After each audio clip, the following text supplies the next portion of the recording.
everyone. We are presenting the 24 Hours of Reality today, and I'm Deanna Andrew from Urban Green Lab, the Assistant Director of Programs. Hi, and I'm Nicole Brose, the Sustainability Education Manager with Urban Green Lab. And we're excited to be here today. I was really lucky to participate in the Climate Reality Leadership Corps this summer, and today we'll be presenting Urban Green Lab as well as background on climate change with two incredible speakers. Today we have Dr. Cliff Cockerham, the Climate Ambassador for Physicians for Social Responsibility and the National Campaign Director for Climate Emergency Coalition.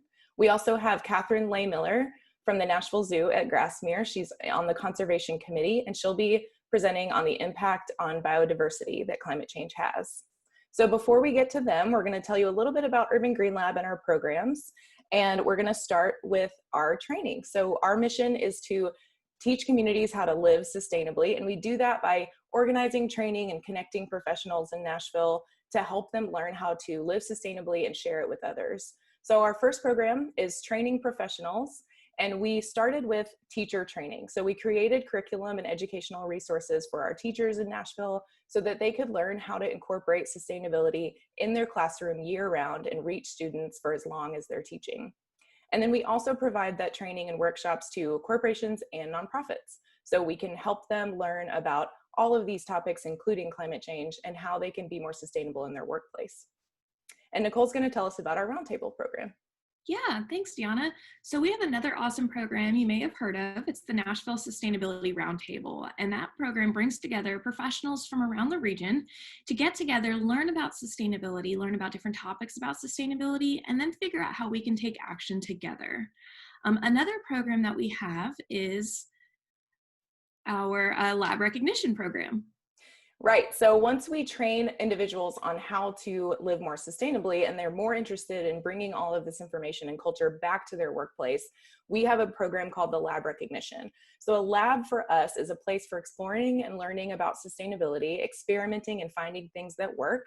And we know that people need a lot more information and help and connections to make that happen in their workplace. So our Lab Recognition program works with schools, nonprofits, and other corporations on how to bring together a green team. We work with them to develop a sustainability strategic plan, walk them through it, and provide them all the resources and connections in the city to actually get the work done, to learn and create the change in their culture of their workplace to become more sustainable. And then lastly, we have our Students in Sustainability program.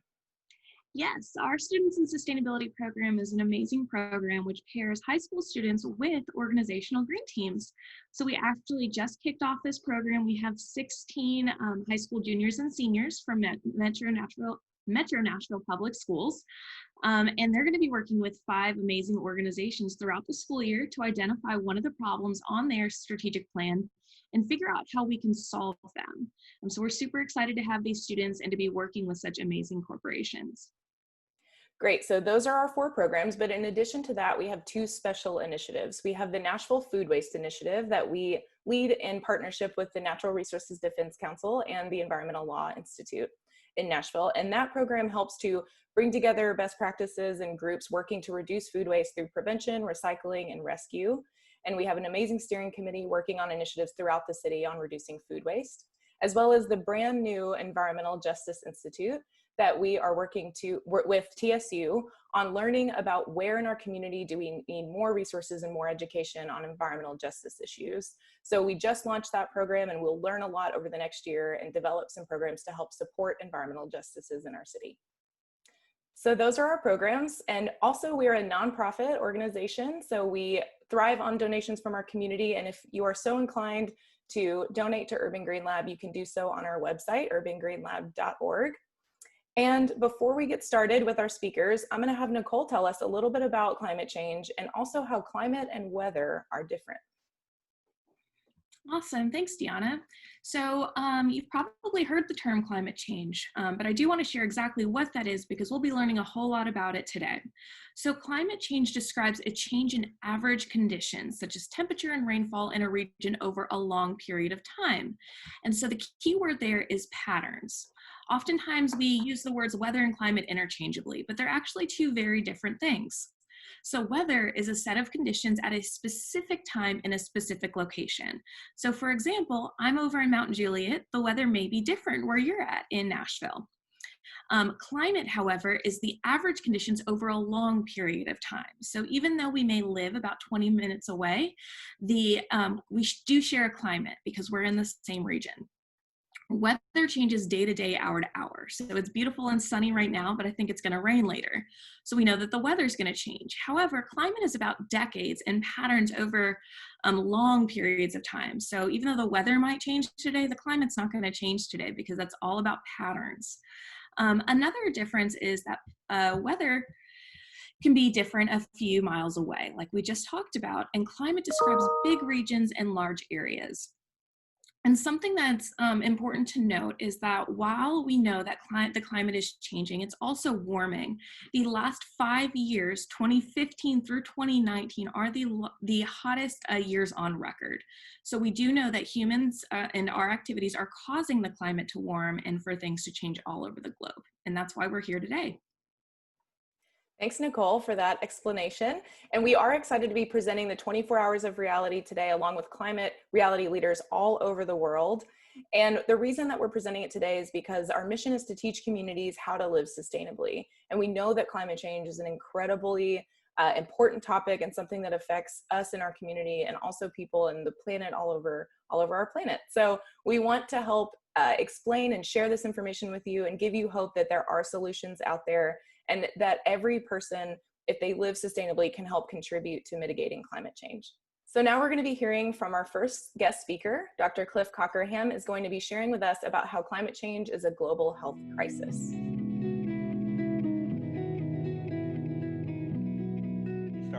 Hi, this is Cliff Cockerham. I'm a member of the Climate Reality Leadership Corps and a climate ambassador with positions for social responsibility. I'm here to talk about the climate crisis, its solutions, and in particular, the climate crisis as a global health crisis. There's the picture of the blue planet that we're all familiar with in gaining a perspective on what's happening. Oh my God, look at that picture over there. There's the Earth coming up. Wow, that's pretty. Hey, don't take that, I'm scheduled. Get a color film, Jim? Hand me a roll of color quick. Oh man, that's great. Where is it? Quick. That was the beginning of our real understanding and perspective on the Earth.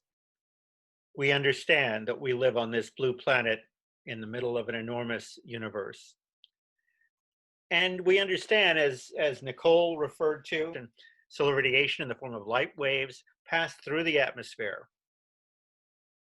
Most of the radiation is absorbed by the Earth and warms the Earth.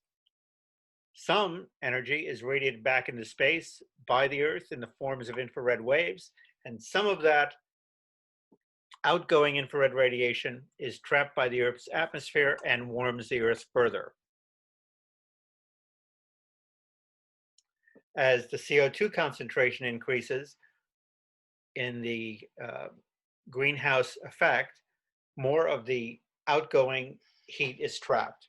And right now we're spewing 152 million tons of man-made global warming pollution into this thin shell of our atmosphere every 24 hours as if it were an open sewer for carbon. This gives you an idea of the biggest sources of greenhouse gases: air transport, oil production, forest burning, land transport, landfills, industrial agriculture, industrial processes, coal mining, coal plants, and then even more is released when we thaw the permafrost or destroy forests by burning them. The largest source of global warming pollution is the burning of fossil fuels, as evident on this graph.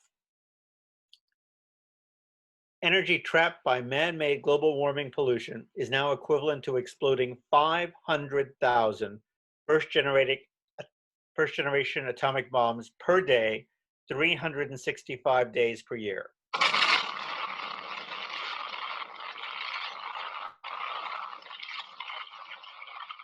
500,000 per day.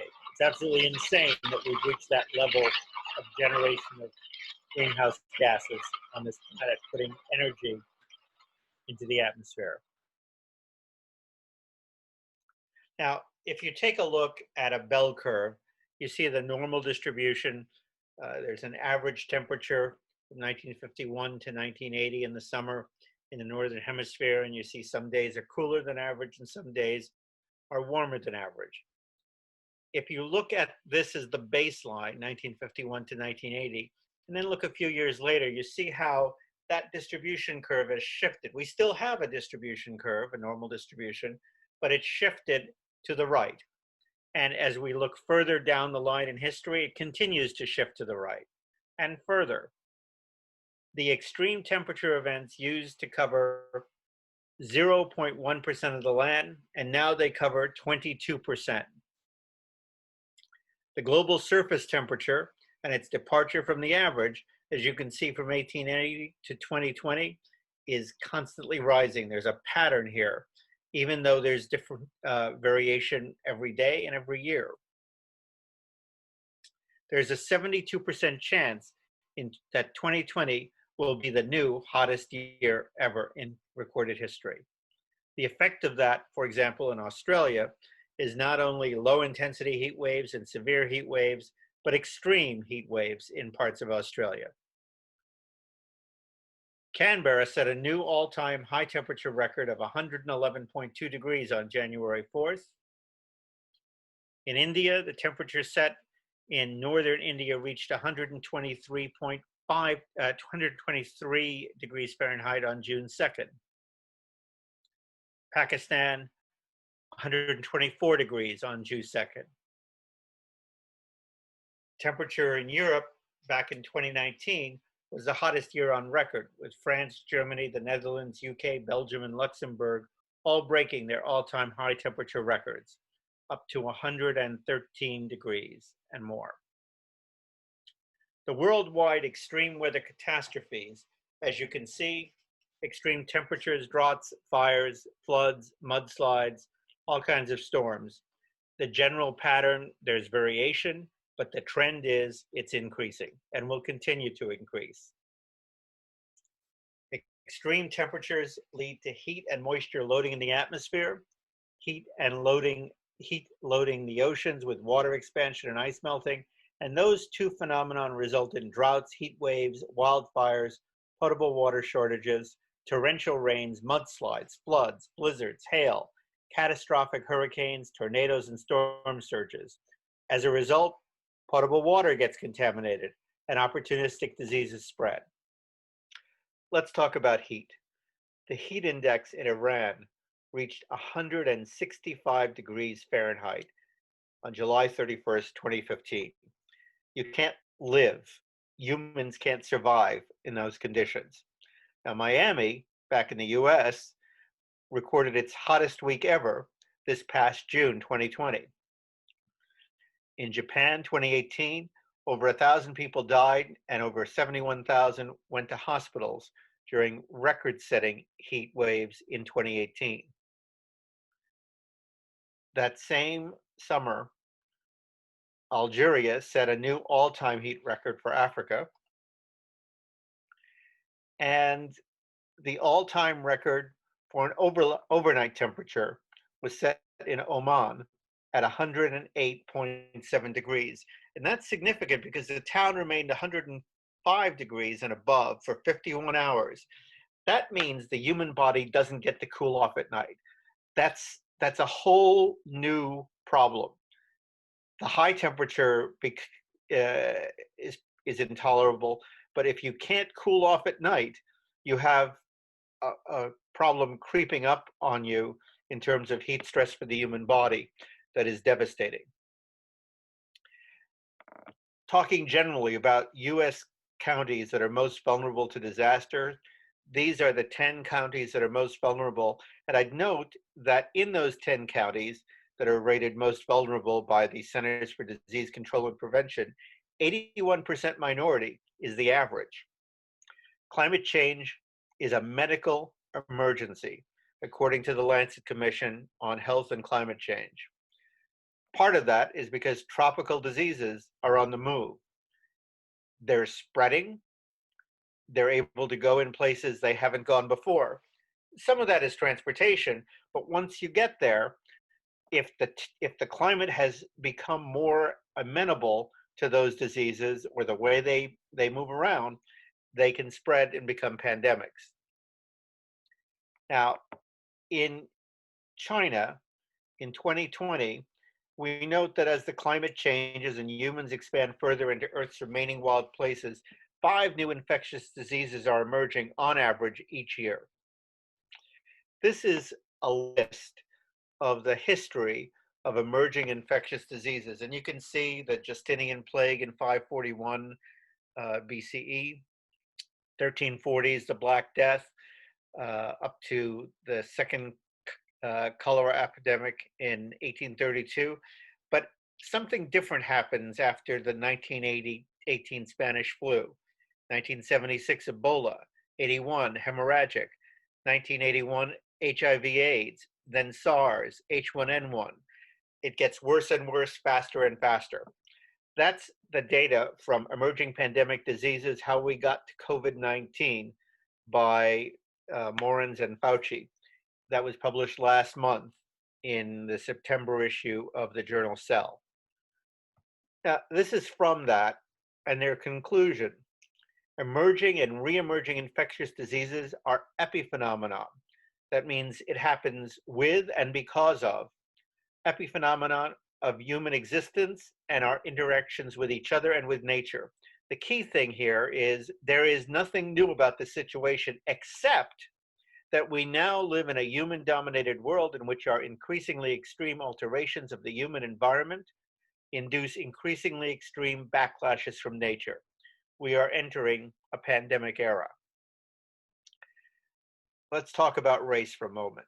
In COVID-19, you can see that there's a clear difference on the impact of this disease among people of color, most particularly African Americans. Jump to the Kincaid fire in 2019. Over 16,000 acres burned in just 24 hours. Tucson, Arizona, it looks like something out of a science fiction movie. Wildfires have already burned hundreds of square miles in Arizona that started back in June 19th of this year. The deaths attributable to ambient air pollution, not just the fire smoke, but the pollution that is released by the burning of fossil fuels that leads to creating and amplifying the greenhouse effect, which causes global warming and climate change. We see large numbers of deaths throughout the world because of ambient air pollution. That's part of the global health crisis. Houston, 2017. You could see the path of Harvey. Hurricane Harvey crossed waters in the Gulf of Mexico that were up to 7 degrees hotter than normal, and that went up to 200 meters deep. In most of the Houston area, Harvey's 5-day rain total was a 1 in 25,000 year event. In some nearby areas, it was a 1 in 500,000 year event. Nederland, Texas received a total of 5 feet of rain, the greatest single storm rainfall total on record in the United States. Unrestrained climate change means we will see many more Harveys in the future, according to Michael Mann, one of the leading climate scientists in the world. Hurricane Michael was the 3rd strongest storm to ever hit the United States in 2018. Michael was later reclassified as a Category 5 storm, the strongest category of all. This is what my Mexico Beach looked like in Florida. 2017, Hurricane Harvey resulted in more than 100 toxic chemical releases, many in low-income and minority communities. So it's not just the storm, it's not just the flooding, but it's the contamination of water and the environment that takes place when we have toxic substances, and they're toxic substances largely from the petrochemical industry in this case, that are mixing with the water and spread to the population and spread throughout the environment. This is a graph of global record-breaking precipitation anomalies. And what you can see is that they're increasing. There's variation from year to year, but the trend is undeniable. Hurricane Maria, 2017, Puerto Rico. An estimated 2,975 people died in Puerto Rico as a result of this hurricane. The gravest effects of all attacks on the environment are suffered by the poorest, wrote Pope Francis in 2015 in the encyclical on care for our common home. Now, this doesn't look real, but I'm afraid it is. It's a supercell. And in Phoenix, Arizona in 2016, we got a bird's eye view of how that can come down hard on a community. There have been 18 1-in-1,000 year downpour events in the US, and those 18 have occurred since May of 2010. 1-in-1,000 years, and 18 of them have been in the last 10 years, nonetheless. Ellicott City. This is a place my wife and I, a few decades ago, were looking at buying a home.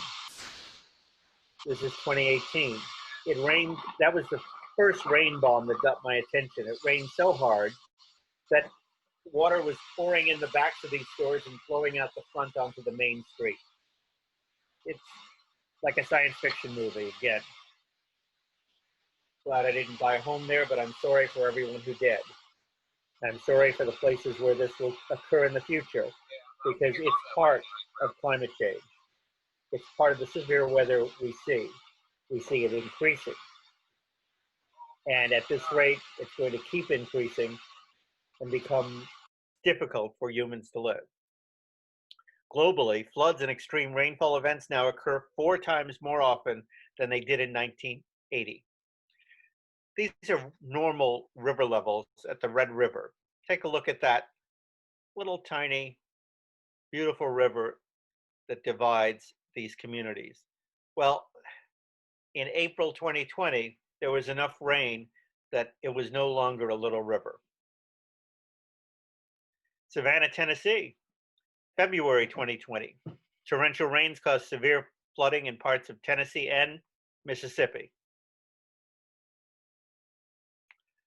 Large North American storms are happening more often. The 1-in-1,000 year storms in the pre-climate days, maybe 1-in-1,000 years. Now it's 1 in 100 years. Now it's 5 in 100 years. And when we get to 2 degrees of warming, we expect 20 in 100 years. The 1-in-20 year storms in the pre-climate crisis days, 5 in every century. Now 20 in every century, and we actually expect that by the time we see 2 degrees warming, there'll be 50 of these storms in a century that we called previously 1-in-20 years. Mineola, Kansas. Tornado clusters, that's multiple tornadoes coming down from a single storm, have already become much more frequent. This, again, inconceivable. A precipitation bomb dropped 4.9 feet of hail in 15 minutes. This is a naturally occurring event, but not one anyone ever remembers seeing before. 2017, Argentina. This looks like a science fiction movie. A mudslide in Norway this past June came down so hard, it separated the coast, pushed it out, and the water started flowing in. This is not time-lapse photography. This could be someone having breakfast in their home, and before they finish cooking breakfast, they already find themselves moved out to sea.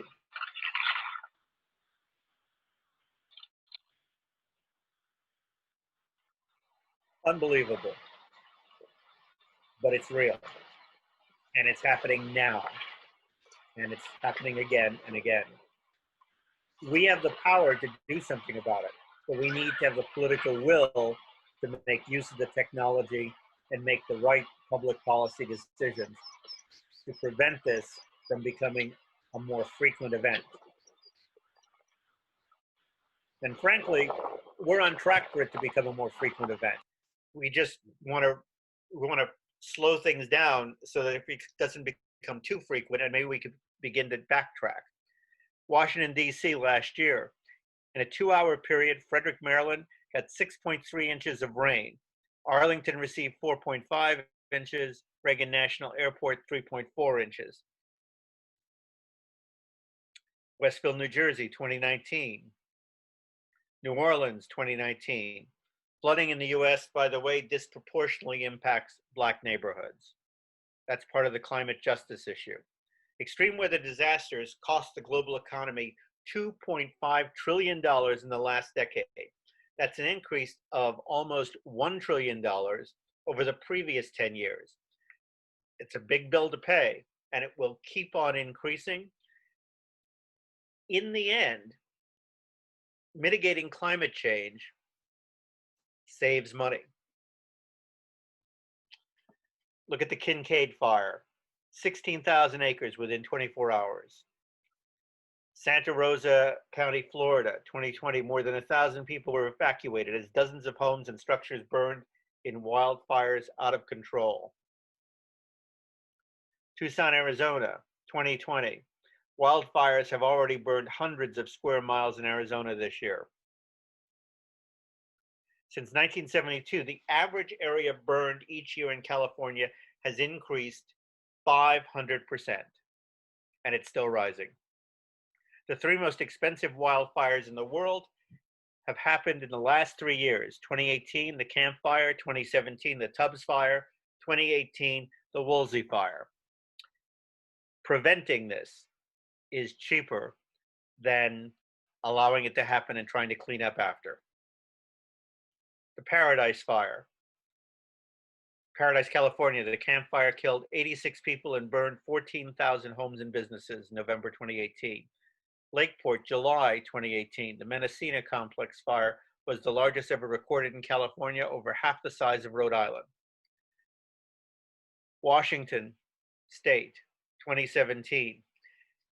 You almost wonder, how can you be in that much climate denial? With this going on around us, how can you deny climate change? If you look at the US counties most vulnerable to disaster, these are the top 10 according to the Centers for Disease Control. And we point out that 81% minority is the description on average for these counties. That's why it's a climate justice issue and an environmental justice issue in the US. The world could see up to 1 billion climate migrants, according to the Lancet Countdown report in 2018. Now, this is from the CDC, and it explains how increasing CO2 levels lead to rising temperature, more extreme weather events, and rising sea levels.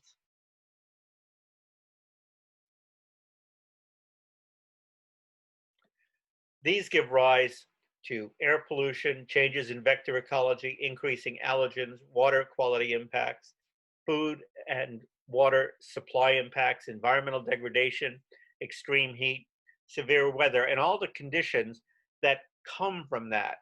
There's the primary events, the secondary events that change the environment, and the result of that is a change in human health. What you have are these impacts here: infectious diseases, respiratory allergies, cholera, malnutrition, forced migration that results in mental health impacts, and violence from civil conflict. The health-related diseases that I've talked about, along with death, cardiovascular failure, injuries, fatalities, and mental health impacts, asthma and cardiovascular disease. All of these radiate outward from the basic core event of increasing greenhouse gases, which give rise to increasing temperature, more extreme weather, and rising sea levels. The cost of mortality from outdoor air pollution, given as a percent of GDP, you could see the US is not the worst, but we're competing well, and this needs to change. Air pollution from fossil fuel brings catastrophic climate change, but does it affect your children's health? And I have 4 small questions to address as part of that. But air pollution elevates infant mortality. It's associated with birth defects and impaired bone growth in children, cognitive deficits, developmental delays, and behavioral problems. Does it make you more predisposed to COVID-19? Well, immediately, the pollution causes heart damage. It's associated with lung disease, respiratory disease, kidney disease, and these are all elevating risk factors for COVID-19 infections to deliver more serious and more likely life-threatening symptoms. In addition to disproportionate exposure through work, this is the most obvious reason why poor, disadvantaged, people of color, and elders appear to be the most vulnerable to COVID-19. Does it make COVID-19, SARS, Ebola, etc. more likely? Well, let's talk about opportunistic diseases. If you give them an opportunity, they break out or emerge from hiding. So torrential rains, hurricanes, tornadoes, sea level rise, etc. bring floods, resulting in overwhelming landfills, drainage, and sewer systems, mixing chemical and biological contaminants. All of the above, plus severe weather like droughts, forest fires, falling agricultural production, diminished food and drinking water, lead to climate refugees, civil unrest, leading to more refugees. All of the above lead to greater poverty, hunger, crowding, and that situation creates human petri dishes, opportunities for diseases to emerge, for example, from the wild game markets, and generally, people in closer contact with animals carrying diseases that can hop from one species to another, specifically from animals to humans. Does it raise mortality and morbidity over time? Well, existing infectious diseases migrate across wider ranges as climate shifts, exposing new populations. Climate change results in severe weather, torrential rains, hurricanes, tornadoes, sea level rise. That's bringing floods, resulting in overwhelming the landfill and the drainage. I've talked about this before. You can see the cascade. All of the above leads to creating human petri dishes, opportunities for new diseases to emerge. More and more, typical infectious disease outbreaks, along with novel opportunistic diseases. So if pollution stops this year, do you get better health next year? Well, the answer is yes, because we're not just talking about stopping climate change and trying to reverse climate change. We're also talking about the immediate effects of the same pollution on our health, on human health. Yes, if in your community, you end the burning of fossil fuels, you, your spouse, your child, your neighbor will have better health and soon. The bottom line, cut fossil fuel immediately. Improve the health of your spouse, your children, yourself, and your neighbors. In the process, begin to slow and someday reverse the trend toward catastrophic climate change. We can do this. We have the technology. We require the political will to do the right thing. More than 70% of US voters support requiring 100% of electricity in their state to come from wind and solar by 2050. There's commitment throughout the country. And new investment in clean energy is increasing rapidly. We just need it to be more rapid, more widespread. Over 240 global companies have made a commitment to go 100% renewable. We need this to continue growing. August 2019, the Wall Street Journal wrote, the Business Roundtable on Monday changed its statement of purpose for a corporation. No longer should decisions be based solely on whether they will yield higher profits for shareholders, the group said. Rather, corporate leaders should take into account all stakeholders, that is, employees, customers, and society writ large. Global corporate clean energy agreements are rising quickly, but not quickly enough. We can do this. The UK has been the first major global economy to set an emissions target of net zero by 2050. India and China are both on track to overachieve their Paris commitments from 2015. The US, Nashville, Tennessee, where I live, we're still talking about it. And in fact, sometimes we're talking about going in the wrong direction.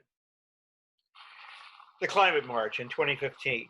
I worked on the team that brought thousands, tens of thousands of students, and I'm in there somewhere, but I've never had the time to find myself in that crowd. Join those who are using their voices, their votes, their choices to fight for their future, their community, and their world. Use your voice, your vote, your choices. Speak truth to power like your world depends on it. Your world depends on it. Thank you.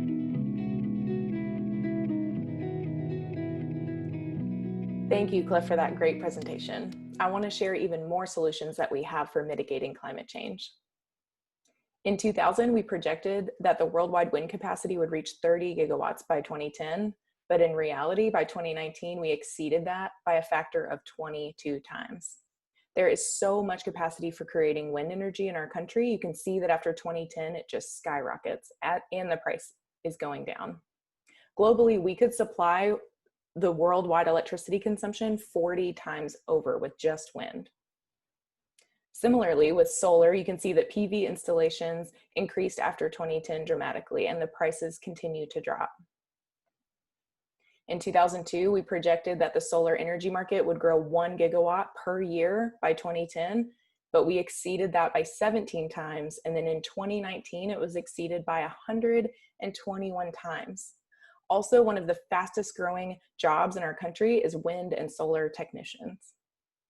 You can see the Chilean solar market as an example just keeps increasing.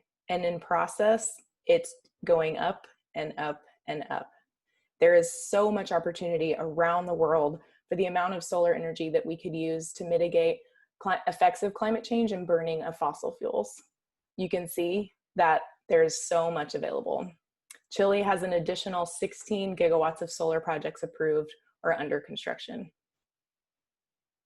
So there's enough solar energy that reaches the earth every hour to fill all of the world's energy needs for a full year, if we can just take advantage of the technologies we have and the space that we have to create solar energy around the world. Global cumulative storage capacity, you can see, also continues to increase. Look at the projection to 2040. There's an incredible amount of storage capacity. And then LED lights. So we know LEDs are the most efficient types of light bulbs, and we know that electricity is a huge source of burning fossil fuels. So you can see that the percentage of the total lighting market by 2025 will be 95% LEDs. That's an incredible goal. And lastly, I'll just say that our auto manufacturers are moving to electric vehicles. You can see all of these companies that have electric models in production, and these are the champions that we need to help change our culture. So I want to say thank you to everyone, and we are really excited to now hear from Katherine Miller. She's from the Nashville Zoo at Grasmere, and she's going to be talking to us about impacting biodiversity, how climate change and human behavior affects biodiversity.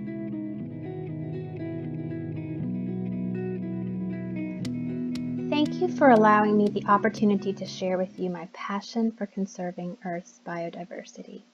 My name is Katherine Miller, and I serve on the Conservation Committee for the Nashville Zoo at Grasmere, whose mission is to inspire a culture of understanding and discovery of our natural world through conservation, innovation, and leadership.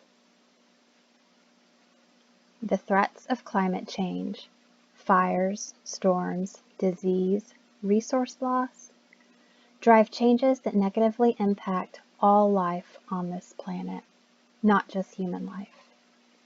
With political policies and financial drivers thrown in the mix, our planetary cohabitants are certainly losing at a faster rate than we are. As proclaimed by the United Nations General Assembly when it designated World Wildlife Day, our planet is home to countless species of fauna and flora, too many to get a final count, but that certainly doesn't stop scientists from trying. This rich diversity and the billions of years during which its myriad elements have interacted are precisely what has made our planet inhabitable for all living creatures, including humans. Historically, we have depended on the constant interplay and interlinkages between all elements of the biosphere for all our needs. The air we breathe, the food we eat, the energy we use, and the materials we need for all purposes.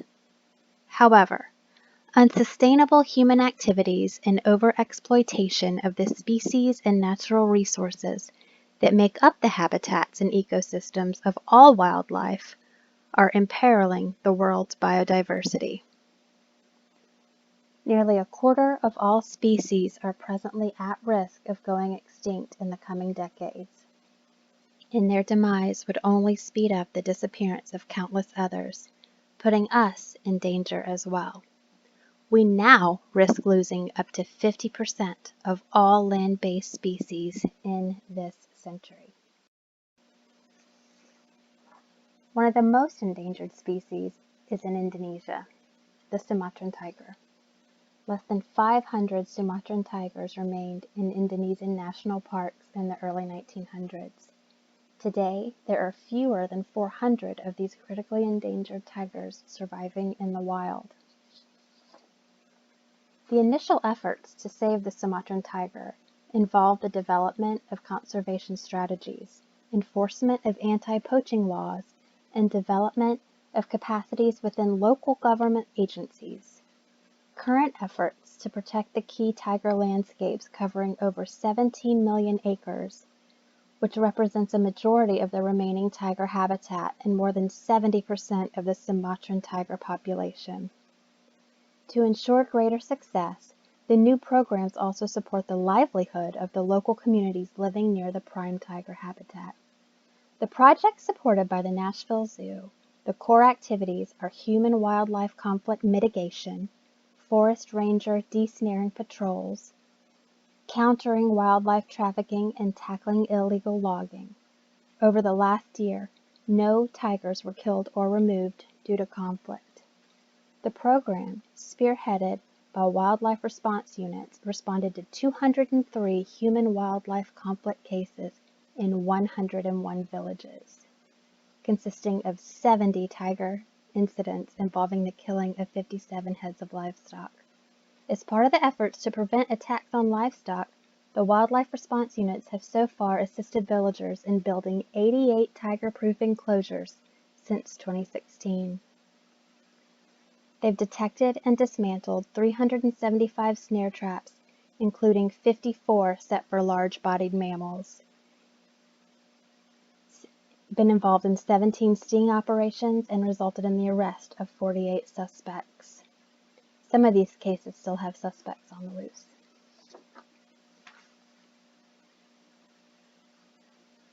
The Central American tapir is listed as an endangered species due to forest destruction and fragmentation. Couple this with a low reproductive rate and population density, these animals are increasingly susceptible to ongoing threats. IPE is the Ecological Research Institute and has been operating since 2000 in the Amazon region. IPE links conservation, action, and environmental education projects in Brazil that focus on the conservation of socio-environmental resources, such as water in the Atlantic forest. This includes the restoration of the Atlantic forest areas, conservation of endemic mammal species, ecosystem services, and sustainable businesses. The Nashville Zoo supports these efforts with the goal to conduct tapir research in basic ecology, population demography, population biology, epidemiology, genetics, habitat use, and effects of habitat fragmentation, as well as promotion of community involvement through sustainable development, environmental education, and habitat restoration efforts. These animals are an important part of the Congo Basin's ecosystem as they represent a large prey base for local predators and have a beneficial impact on the vegetation and dispersal of fruit seeds. While the red river hog is not currently an endangered species, the rapid increase in human populations to remove natural resources through logging, mining, and gas and oil development within the African Congo Basin is creating problems for wildlife. In addition, more and more numbers of wild animals are showing up in urban markets as bushmeat, and there is a demand for larger and rarer species for this market as a luxury item to show status. This demand has a devastating impact on the ecosystem, specific wildlife species, and the human populations around the world. Many of the steep declines in wildlife populations are directly related to habitat degradation. The reduction of the red river hog has had a direct impact on the African leopard population in a negative way. Forest elephants, okapi, and other large herbivores are also in decline due to poaching and habitat loss. Increased road building, mining, and logging camps, along with other human activities, also bring people into contact with wildlife and increase the rate of pathogen transmission to humans. As we've seen over the last year, COVID-19 has demonstrated the cost of pandemics caused by the incursion into wild areas and the harvesting of bushmeat. The costs to the world are estimated to be at least $5 trillion in GDP for 2020, in addition to the millions of lives that are impacted and hundreds of thousands of lives lost.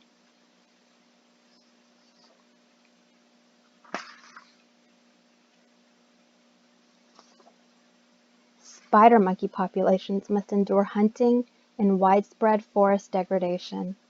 The white-bellied spider monkey is listed as endangered on the IUCN Red List as human development in the form of new highway construction and large-scale agricultural projects continue to destroy large areas of their habitat. Many of these monkeys are also captured and sold as pets after their mothers have been killed for meat. The Nashville Zoo's veterinary staff has been working with the Rainforest Awareness Rescue and Education Center, RAREC, to supply much-needed medical supplies to support the Wildlife Rescue Center. Located in the heart of the Peruvian Amazon, RAREC staff rescue wild animals that have been illegally captured, orphaned, or injured with the purpose of returning these animals to the wild. Since 2011, the team RAREC has rescued Amazonian manatees, ocelots, tapirs, anteaters, tree sloths, giant river otters, and primates such as spider and woolly monkeys. These rescue programs are complemented with parallel programs focused on education and awareness. Education is the key to creating lasting change, and through awareness, we all hope to bring attention to the plight of the rainforest. The future of all rhinoceros species is dependent on strict protection for the remaining population from poachers that seek their horns and from habitat degradation relating to agricultural and infrastructure development. Conservationists have been working diligently on a recovery program for the southern white rhinoceros that has seen this population grow from less than 50 rhinos in the early 1900s to around 18,000. Unfortunately, poaching has reduced these numbers by 15% from 2012 to 2017. Since the value of their horns has increased on the black market and they are easy targets in the open habitats, even in protected areas like Africa's Kruger National Park. The Nashville Zoo is actively supporting white rhinoceros conservation through the establishment of guard posts, the development of rapid response teams, and supporting intelligence networks. The new guard posts and housing for the ranger staff have made significant progress in specific critical areas. To better assist these staff members, new digital radios have been purchased to enhance deployment of those units.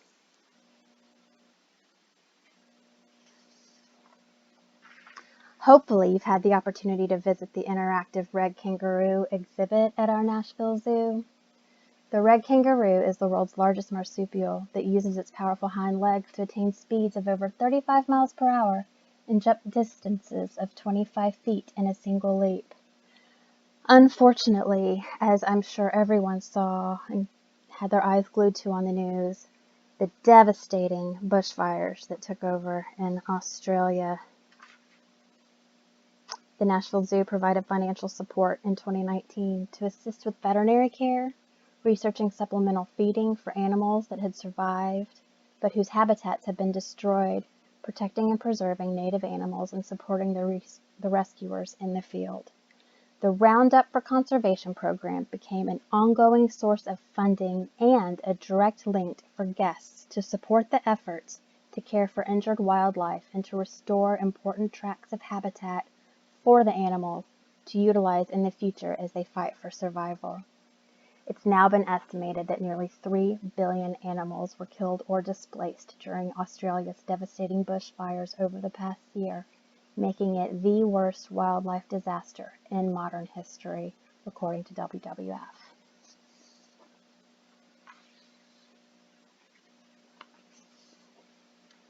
Due to hunting and habitat loss, the Maasai giraffe may be rapidly following a similar path to that of the African elephant and the rhinoceros. Surveys of wild populations indicate that there are less than 100,000 giraffe remaining in the wild, which is a 40% decline over the last 30 years. To put that in perspective, there's only one giraffe remaining in the wild for every 4 African elephants. Many people are unaware of this crisis, and conservationists have defined the plight of the giraffe as the silent extinction. The Nashville Zoo, through conservation funds that are only partially supported by Backstage Pass tours, supports projects in East Africa that work with the local communities to create awareness and equip those peoples with skills to serve the wildlife resources within their areas.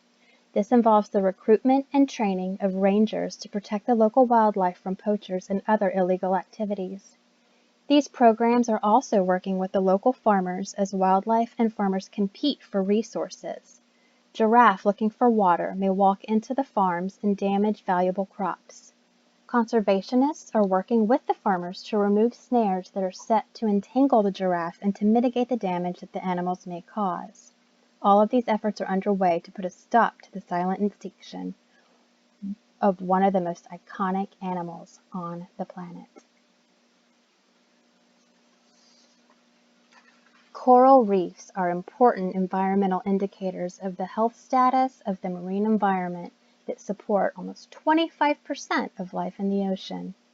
These reefs provide protection for fisheries, coastlines, while also supporting important medical research and tourism, where in Florida alone, these economic drivers provide 71,000 jobs and $8.5 billion in sales and income.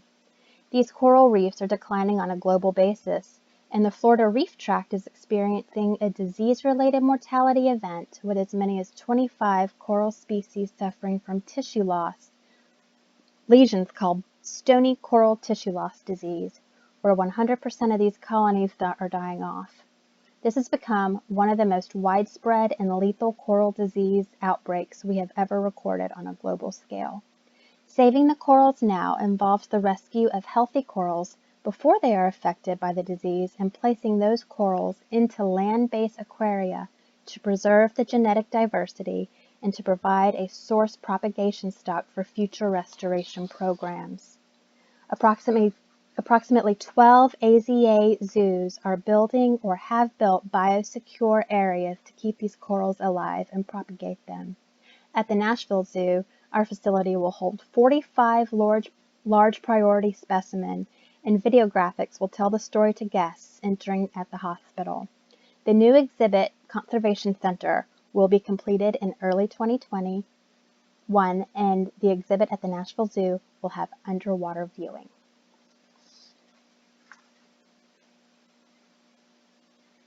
The Chilean flamingo prefers muddy, alkaline lakes in South America from Peru through the Andes to Tierra del Fuego.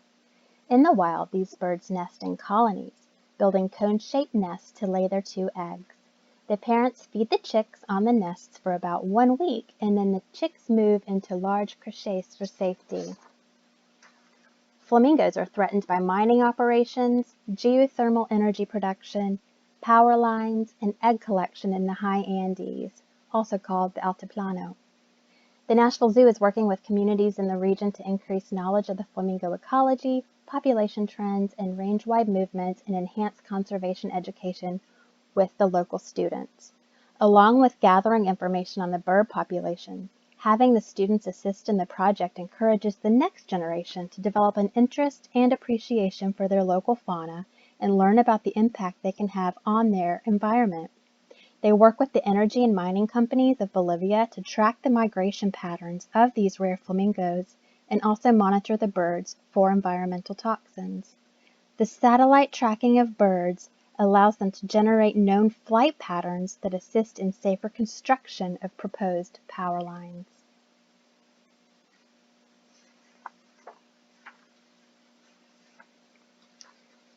The secretive bears of the Andes, the Andean bear.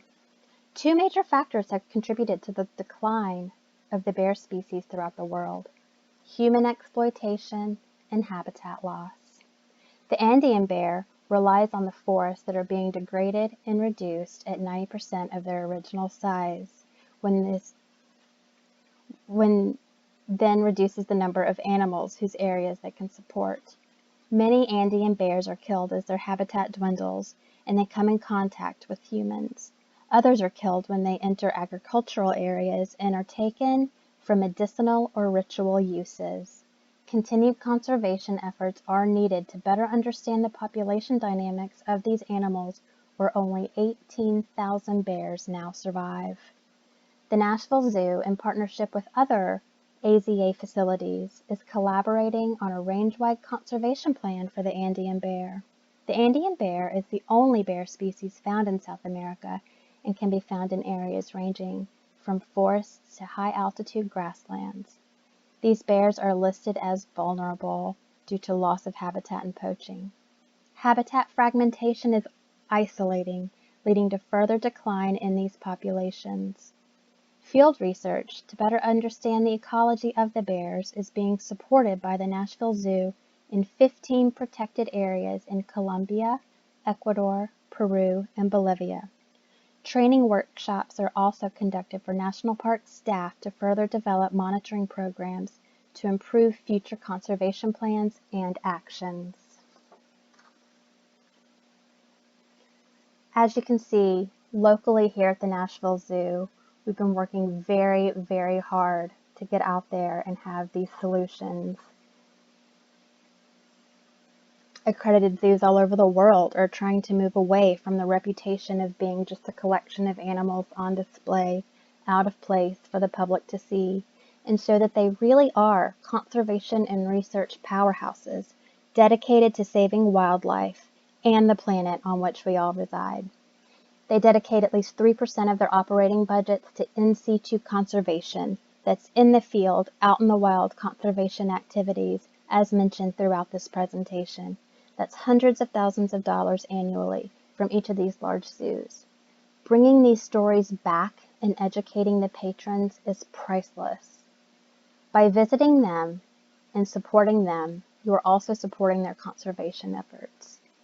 Please visit nashvillezoo.org/conservation to learn more about all of the tremendous efforts currently taking place. Thank you so much for having me, and thank you so much.